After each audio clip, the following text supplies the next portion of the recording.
একটা দ্বিতীয় স্বাধীনতার সুফল এবং স্বস্তি আমরা ভোগ করতে যাচ্ছি।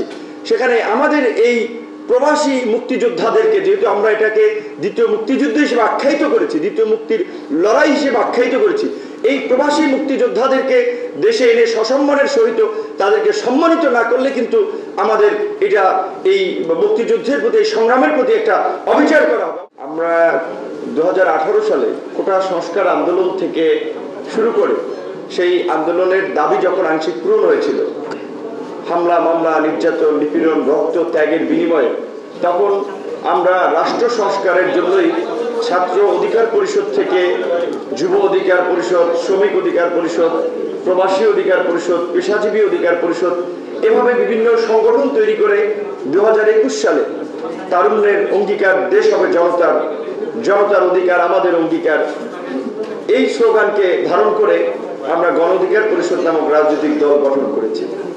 আমাদের এই পথে আসার জন্য অনেক মানুষ পেছন থেকে বিভিন্নভাবে প্রচেষ্টা করেছে, বুদ্ধি পরামর্শ দিয়ে।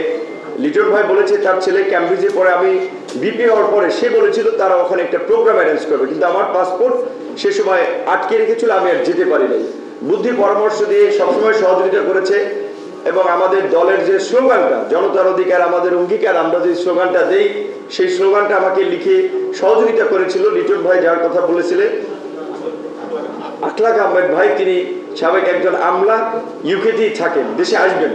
তো লিটন ভাই একটা কথা বলেছেন যে বেশ কিছু ব্যক্তির নাম উল্লেখ করেছেন যে যারা দেশের বাইরে থেকে আমাদের, আমি মনে করি চেয়েও তীব্র গতিতে দেশ বিদেশে কানেক্টিভিটি তৈরি করার প্রচেষ্টার মাধ্যমে বাংলাদেশে গণতন্ত্র মানবাধিকার প্রতিষ্ঠায় এবং ফ্যাসিস্ট হাসিনার মুখোশ উন্মোচনে কাজ করে গিয়েছেন। বিশেষ করে বেশ কিছু অ্যাক্টিভিস্টরা, যেমন কানাডা থেকে নাগরিক টিভি চালায় টিটু ভাই এবং নাজমুস সাকিব, কনক সরোয়ার, ইলিয়াস, এবং লেখালেখি করেন বুদ্ধিভিত্তিক পলিসি লেভেল থেকে ফয়েজ আহমেদ তাইব, জিয়া হাসান, পিনাকি ভট্টাচার্য, কিংবা আপনার তাসলিম খলিল, কানাডা থেকে ফেজা পিপল, তারপরে আপনার শাহেদ আলম ভাই, তারপরে আপনার গ্রিন টিভি চালায় মনির ভাই অনলাইনে।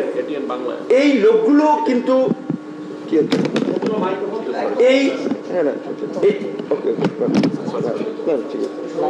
এই লোকগুলো কিন্তু অসম্ভব রকমের প্রচেষ্টা চালিয়ে গেছে এবং যার ফলে তাদের পরিবার কিন্তু এখানে ভুক্ত হয়েছে।